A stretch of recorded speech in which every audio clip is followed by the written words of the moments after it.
안녕하세요. 수익의 달인 수달스탁입니다. 2020년 10월 7일 오전장 미리 보기 시간입니다. 자, 좋은 밤 되셨나요? 분명히 좋은 밤이었고 날씨도 좋은 아침인데 지금 일단 뭐 이 글로벌 증시 흐름만 보시면 굉장히 좀 괜찮네 라는 생각이 좀 드실 거예요. 일단 우리 코스피 지수, 코스닥 지수 전부 다 뭐 큰 변동성 없이 어제 좀 장중에 큰 등락이 있었죠. 이제 조금 해프닝이 있어서 아래 위로 요동을 치긴 했지만 그래도 어느 정도 잘 마무리가 됐고요. 해외장들도 큰 문제 없이 그냥 평이한 흐름들 잘 이어가고 있었는데 보시다시피 미국장 같은 경우에 마감이 요상하게 마이너스 1% 이상의 좀 낙폭을 기록을 했습니다.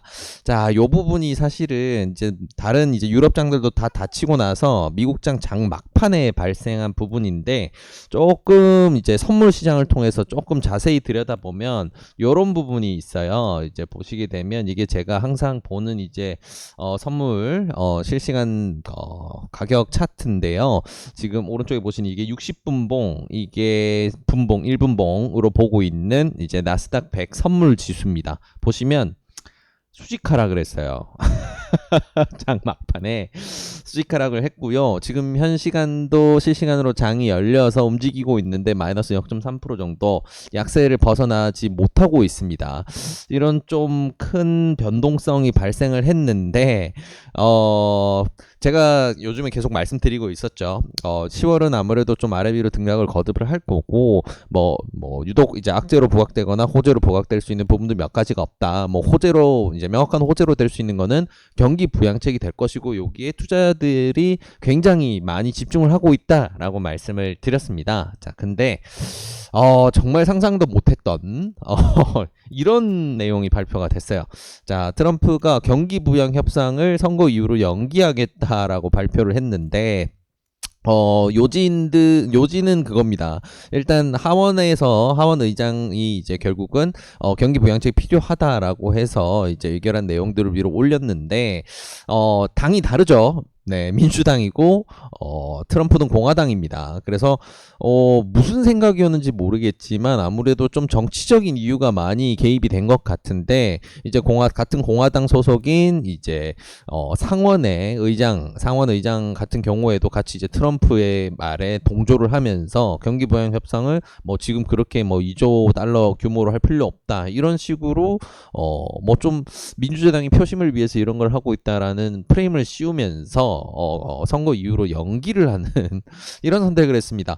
자, 근데 이게 사실 조금 왜 이런 선택을 했는지 도저히 아무래도 이해를 할 수 없는 부분이죠. 그래서 투자자들을 비롯해서 시장에서는 이런 선택을 한 트럼프에 대해서는 굉장히 좀 의아하다라는 생각을 그런 의견들을 많이 보이고 있는데 뭐 이런 부분이 이제 트럼프 입장에서는 그런 이야기를 했다고 해요. 아무래도 지금 이제 당파 싸움이 진행되고 있는 상황이고 대선이 코앞이다 보니까 민주당이 밀고 있는 거를 공화당이 같이 동조를 해서 하기에는 아무래도 의견 차이가 있고 2조 달러 이상으로 하느냐 뭐 1조 6천억 달러 정도로 하느냐 이걸로 분분한 게 결국은 10월 안으로는 집행이 안 날 것이다 라는 판단에 차라리 안 되는 거는 미뤄두고 되는 걸 밀자 좀 요런 식의 판단이 아무래도 주되지 않았을까 생각해 볼 수 있는데요.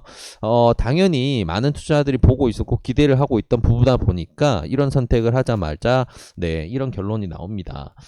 자승자박이 될 수 있는 포인트인데 이제 트럼프 대통령 같은 경우에는 10월 15일로 예정이 되어 있는 TV 대선 토론 이제 두 번째 토론으로 어떻게든 반등의 여지를 만드는 수밖에 없지 않을까라는 생각이 들 정도로 정말 이상한 악수를 두었습니다. 이게 뭐 워낙 예상을 할 수가 없는 사람이다 보니까 어떤 생각을 가지고 있는지 모르겠지만 일단은 우리 투자자들 입장에서 시장에서는 굉장히 안 좋은 악재가 터졌습니다. 일단 미국장 같은 경우 지금은 뭐 전 세계적으로도 크게 뭐 좋다 나쁘다 할 거 없이 조금 애매한 지점을 지나고 있다 보니까 그냥 뭐 어느 정도 행보를 한다 아래 위로 등락을 한다 하면서 뭐 행보를 한다라고 예상을 하고 할 수 있었었지만 이런 뚜렷한 이제 경기 부양책이 없어진다던가 이런 부분이 더해지게 되면 조금 낙폭을 키울 수 있는 그런 여건이 됩니다. 그래서 지금 같은 경우에는 접근을 까딱 잘못하다가는 당분간 조금 하향세가 이어질 수 있는 그런 상황이 좀 만들어진 상황이라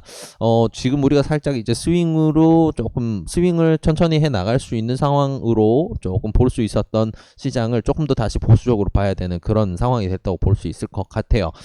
그리고 이 양반이 요즘 좀 건강이 안 좋아서 그런지 이상한 이야기도 많이 하고 있습니다. 참, 그렇죠. 뭐, 코로나가 독감보다 덜 치명적이다라고 하면서 이걸 트럼프가 이제 트위터에다가 올렸어요. 그랬다가 지금 허위 정보 딱지를 맞으면서 게시물이 블라인드가 돼버렸습니다. 아주 그냥 민망한 상황을 겪었는데 참 충격적이죠. 네, 그래서 참 재밌는 사람입니다. 참 예측이 안 되는 사람이고 그래서 아무튼 다시 이제 우리 시장을 봤을 때 불확실성이 더 확대가 됩니다. 그래서 쉽지 않은 상황이고요. 매매를 한 데 있어서 대형주, 우량주 스윙을 내가 단기 스윙을 생각을 한다라고 한다면 구간을 잘 보셔야 되고 가격은 최대한 내가 생각하는 가격 밴드 하단에서 매수를 하시고 그리고 손절선은 좀 칼같이 지키시는 이런 대응이 반드시 필요한 시점입니다. 만약에 이게 안 된다 그러면 지금은 당분간 주식을 쉬시거나 아니면 가치 투자와 관련된 종목만 하세요. 시장이 크게 요동을 치더라도 결국은 제 값을 찾아서 올라갈 수 있는 그런 가치 투자로 할 수 있는 6개월, 1년, 2년 가져가는 그런 종목들만 선별을 하셔서 매수를 하시는 그런 전략이 지금은 더 유효합니다. 그래서 이런 시장 상황들 좀 참고를 하셔서 대응을 하시면 좋을 것 같고요. 중요한 좀 다른 뉴스들 몇 개 챙겨보면 자, 네이버 같은 경우에는 우리가 조금 중요한 IT 종목으로 카카오와 함께 네이버 두 개 꼽아서 같이 보고 있었는데 요런 이제 검색 결과 조작 부분에서 불공정 경쟁이다라고 해서 공정위에서 과징금 267억을 맞았습니다. 일단 이런 과징금 같은 경우에는 예상치 못했던 지출이기 때문에 순이익을 크게 갉아먹는 요소죠. 그래서 당연히 네이버에게는 굉장히 강한 악재로 볼 수가 있어요. 그래서 이런 부분들 때문에 네이버에는 악재가 좀 발생을 했구나라는 거 기억하시면서 가지고 계신 분들은 어느 정도 내가 단기 스윙으로 생각했다면 손절선 생각을 하면서 대응하시면 좋을 것 같고요. 자, 그리고 소부장에 대한 얘기 계속 나옵니다.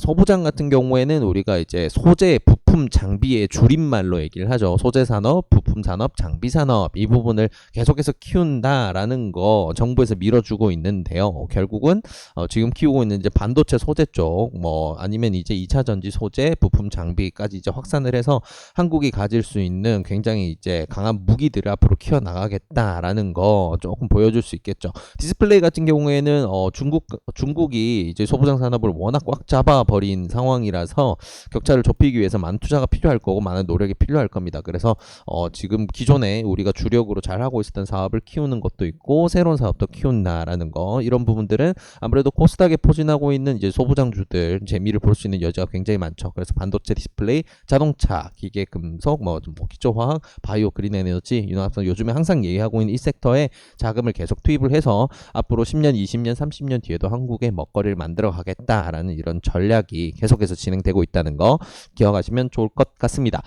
중요하게 살펴봐야 될 뉴스는 한 요 정도로 추릴 수 있을 것 같고요. 이런 내용들 바탕으로 해서 오늘 좀 살펴봐야 될 종목들 추려서 한번 보도록 하겠습니다.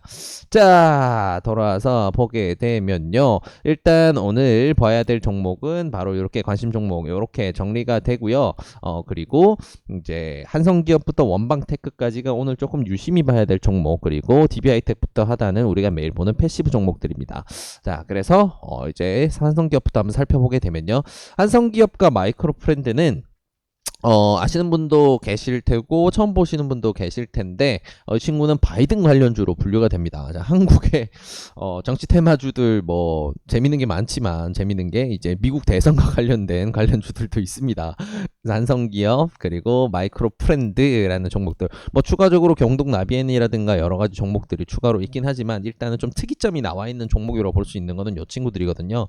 트럼프가 코로나 확진이 됐다는 뉴스가 나왔을 때 가장 강하게 튀었던 이제 한성기업과 마이크로프렌드가 지금 지지율 격차와 그리고 경기 부양책 취소로 인해서 트럼프가 입는 지지율 타격 전략을 좀 수혜로 받아들여서 수급이 좀 재밌게 움직일 수가 있을 것 같아요. 그래서 이 종목들 같은 경우에는 등락이 워낙 심하기 때문에 분봉으로 보시면 지금 마이크로포랜드 같은 경우에 손절선을 반드시 이렇게 짧게 좀 잡고 대응을 하셔야 되고요. 한성기업 같은 경우에도 마찬가지로 최근에 만들었던 낙폭 구간 여기를 손절선으로 잡아야 되다 보니까 매수를 고려하신다면 어느 정도 타점에서 내가 손절을 감당할 수 있는 부분으로 평단을 만들면서 대응을 하시면 가장 좋을 것 같습니다. 자, 그리고 세우글로벌 이 친구 같은 경우에도 마찬가지로 정치 테마주인데 홍준표 테마주로 보통 분류가 되죠. 그래서 좀 테마로 보면 여러 가지가 엮여있는데 뭐 경남 신공항 관련주로도 분류가 되고 있기도 하고요. 아무래도 지금 장이 굉장히 불안정하기 때문에 이럴 때는 우리가 이제 흔히 말하는 이제 개장이죠. 개장에는 정치 테마다라고 했을 때 지금 좀 특이점을 만들어주고 있는 녀석이 세우글로벌. 그래서 수급이 좋은 종목이기 때문에 단타로 구간 발라먹는 이런 선택 좀 해볼 수 있는 여지가 많이 있어서 위로 올려드리고요. 그리고 어제 장 막판에 장 마감되기 전에 보안 결제주 쪽에서 굉장히 강한 수급이 확인이 됐어요. 그래서 K사인이라든가 드림시큐리티 친구들 같은 경우에 굉장히 강하게 밀어올리면서 일봉상으로도 중요한 자리 두 종목 다 지나고 있는데요. 드림시큐리티 같은 경우에는 오늘 오전에 발산을 하게 되면 꽤 큰 양봉이 뜰 수 있는 그런 자리를 지나고 있습니다. 그래서 추세 상황 보면서 어느 정도 슈팅이 나온다 싶으면 어느 정도 이제 스캘핑이 가능하신 분들은 따라 붙어서 매매해서 발라먹는 이런 선택 괜찮은 선택이 될 수 있을 것 같고요. 원방테크 어제 리뷰를 진행을 해드렸습니다. 정말 좋은 가치주죠. 지금 지수가 굉장히 불안하기 때문에 장기 우량주로 내가 쭉 가져가는 그런 종목으로만 매매를 하는 게 좋겠다라고 생각을 하신다면 원방테크가 정답입니다. 그래서 이 친구 같은 경우에는 특히나 상장 이후에 계속 하락세를 이루다가 어제 처음 이제 양봉이 만들어졌고요. 양봉을 만들어서 올리는 구간에서는 좀 재밌게도 이렇게 매수세들이 바닥 거래량에 준하는 이런 이제 재밌는 특이점들이 조금씩 발생을 했습니다. 물론 이 거래량이 확대해 봤을 때 크게 보이는 것뿐이지 뭐 처음 상장했던 날에 비해서는 굉장히 작은 건 사실이고요. 그 뒤에 평이한 거래량으로 봤을 때는 그래도 나쁘지 않은 수준. 그래서 어느 정도 이 친구 같은 경우는 단기 스윙으로 봤을 때는 4만원 선까지는 안 보더라도 42,000원 정도를 내가 손절선으로 보고 단기 스윙으로 대응해 볼 수도 있고요. 아니면 이 종목의 가치를 믿고 쭉 장기 투자로 대응을 한다라는 선택도 괜찮을 것 같습니다. 일단 수급이 좋게 들어왔기 때문에 이 친구 같은 경우에 단기적으로는 제값을 찾아서 좀 강한 반등이 나올 여지도 있다는 거 기억하시면 좋을 것 같습니다. 자, 시간 관계상 우리가 매일 보는 패시브 종목들은 매주 금요일에 리뷰를 드리기로 되어 있으니까요. 오늘 우리 중요한 기업들 요 정도만 살펴보도록 하고 오늘 장 미림 보기 마무리하도록 하겠습니다. 이 영상이 도움이 되셨다면 구독과 좋아요를 통해서 저희 수달스탁을 응원해 주시기 바랍니다. 감사합니다.